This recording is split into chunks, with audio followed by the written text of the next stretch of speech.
Bonjour à toutes et à tous et bienvenue pour cette vidéo qui sera une brève introduction aux ressources cloud Azure utilisées dans le cadre de Nutanix Cloud Cluster. Nutanix Cloud Cluster, NC2 pour les intimes, c'est la capacité en fait de déployer un cluster Nutanix avec tout le logiciel Nutanix, mais dans un environnement Azure, c'est-à-dire dans les data centers de Microsoft, sur des instances un peu particulières de bare métal, et on va en parler jusqu'ici. Le but de la vidéo, finalement, c'est de faire un petit tour de toutes les ressources Azure qui vont être utilisées de base dans un déploiement NC2.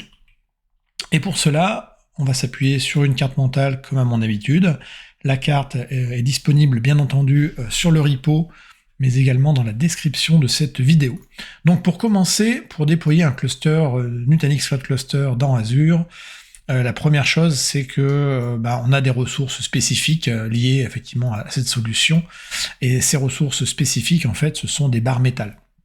Donc les bare metal, c'est des serveurs en gros nus dans les data centers de Microsoft, sur lequel, en fait, via un processus automatisé, Nutanix va déployer l'ensemble de sa couche software, allant de l'OS en passant par la virtualisation, de manière complètement automatisée. Mais in fine, ça reste simplement des serveurs qui sont rackés dans le data center de Microsoft, qui sont nus, et sur lequel, effectivement, on va déployer l'ensemble des solutions. Donc, effectivement, on va provisionner l'hyperviseur, les outils de management, Prism Element, Prism Central éventuellement, le système d'exploitation, le Software Defined Networking, parce qu'on a du Flow VPC qu'on utilise également côté Azure, plus différentes autres solutions. Donc, la liste, en gros, est ici, mais plutôt que de reprendre la liste, je vais la prendre de manière un peu différente. Donc, quand vous aurez fait un déploiement côté Azure, et que vous allez aller ensuite dans le ressource group dans lequel vous avez fait votre déploiement, qu'est-ce que vous allez retrouver? Vous allez retrouver des ressources un peu particulières, qui sont liées donc,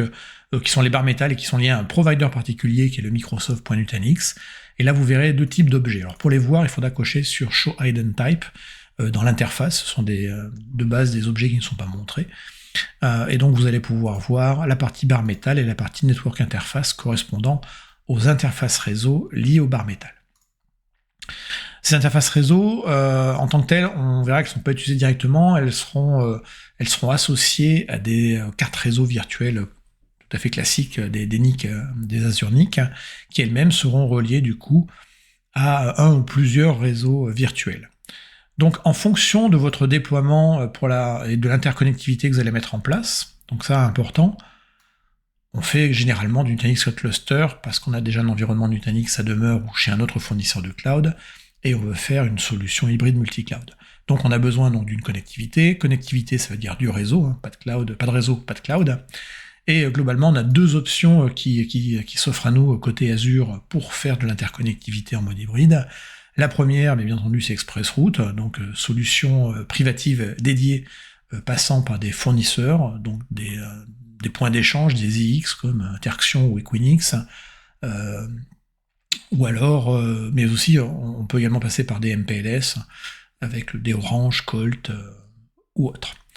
Ça, c'est la première des options. L'autre option, c'est de passer par l'Internet et de faire un tunnel IPsec avec un ou plusieurs serveurs passerelles VPN site à site, et donc on va monter un ou plusieurs tunnels derrière. Donc point important, dans le cadre de NC2 sur Azure, on ne supporte pour la partie VPN site à site que les configurations actives-passives, et non pas les configurations où on a deux VPN côte à côte, qui assurent deux tuyaux derrière, et puis les paquets vont sur l'un ou sur l'autre. Donc ça c'est important de bien retenir ça.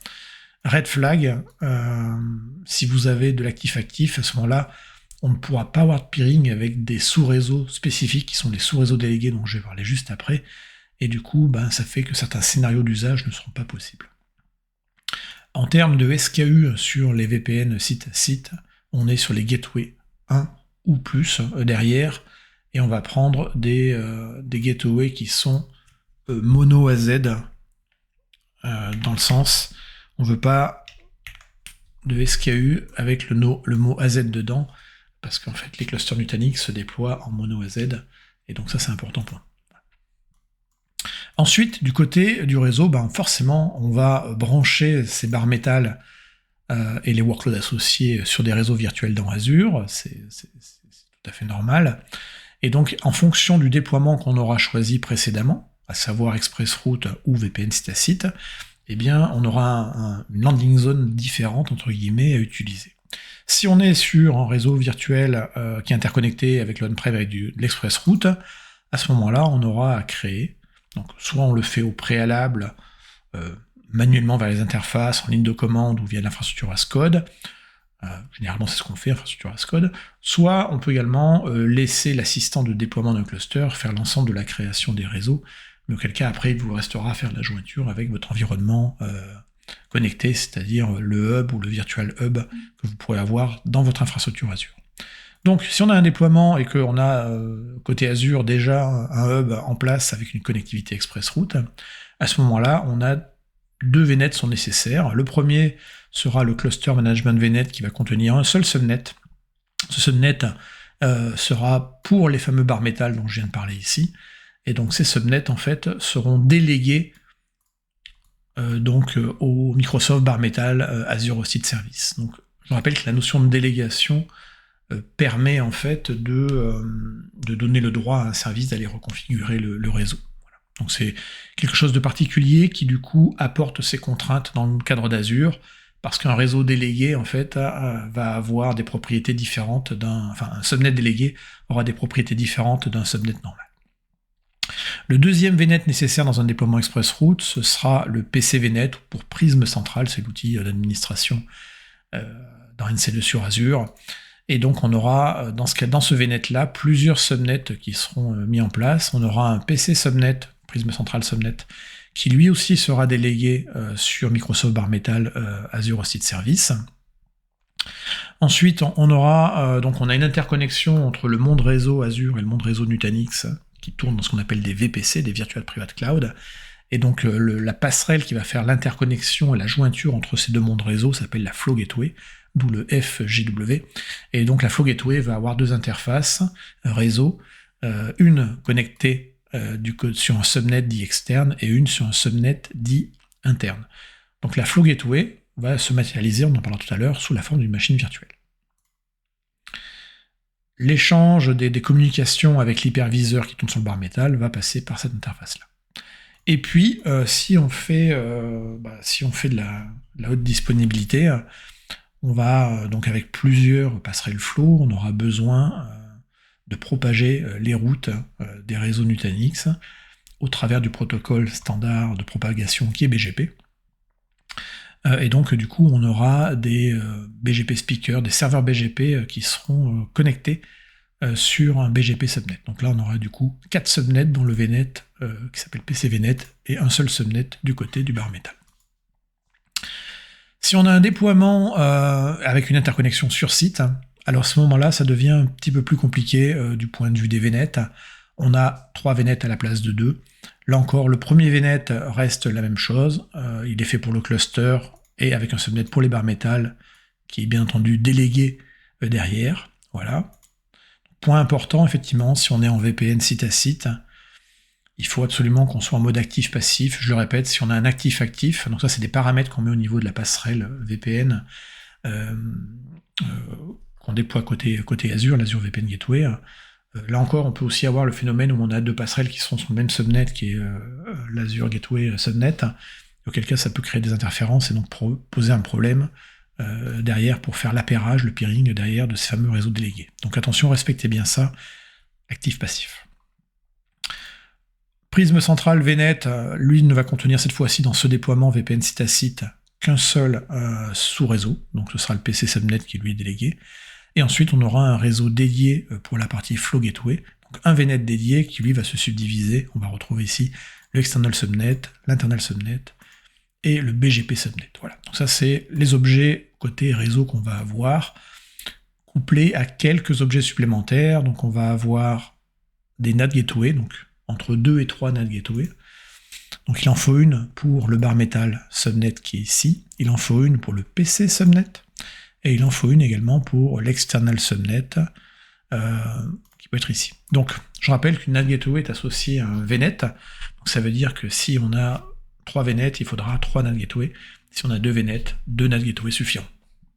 Et les NAT Gateway seront associées bien entendu à des adresses IP publiques, donc une par NAT Gateway, donc entre 2 et 3 adresses IP publiques, sachant que les NAT Gateway vont servir en fait aux communications entre les barres métal, le prisme central, la Flow Gateway et le portail NC2 côté qui est externalisé, qui est une solution SaaS, et qui du coup maintient en permanence, surveille en permanence les différents éléments du cluster, et donc il y a besoin d'une connectivité à destination de nos URL pour remonter l'information sur le statut de bonne santé du cluster.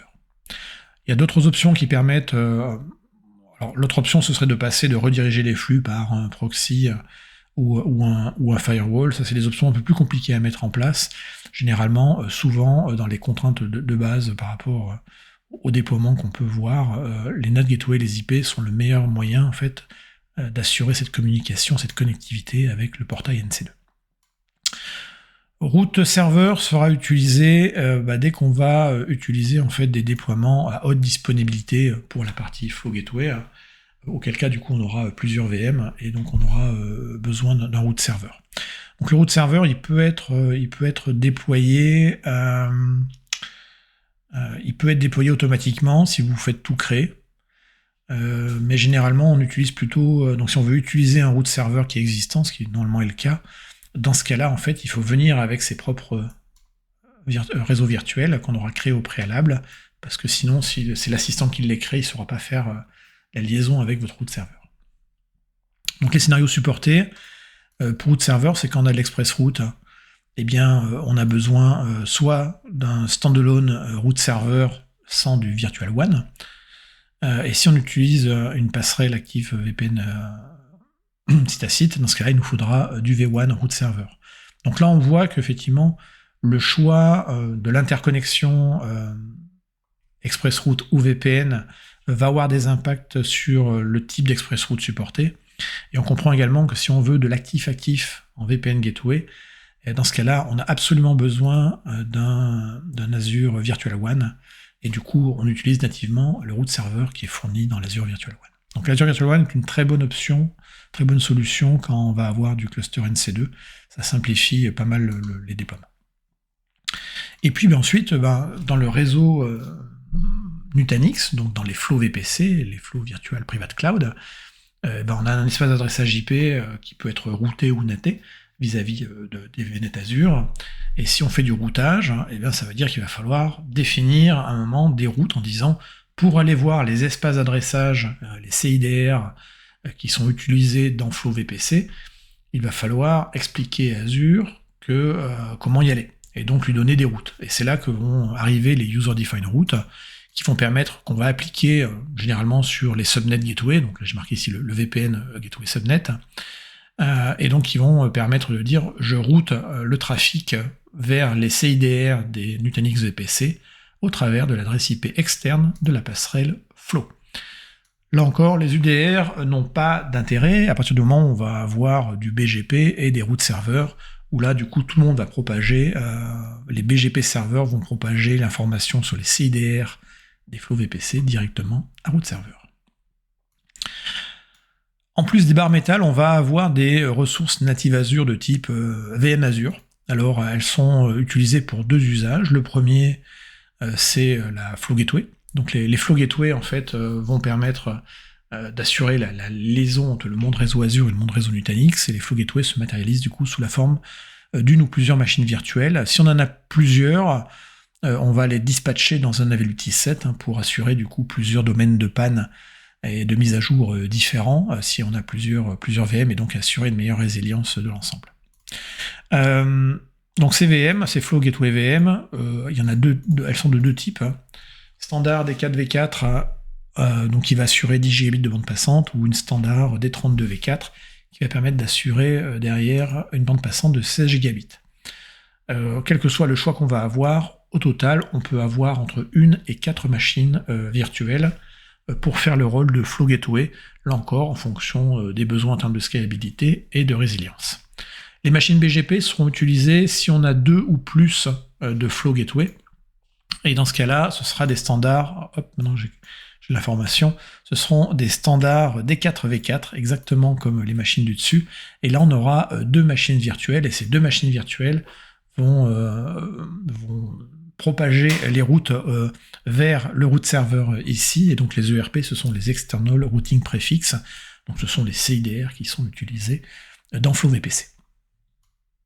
Alors ces machines virtuelles, bien entendu, ont besoin d'avoir des disques managés, hein. C'est pas des gros disques.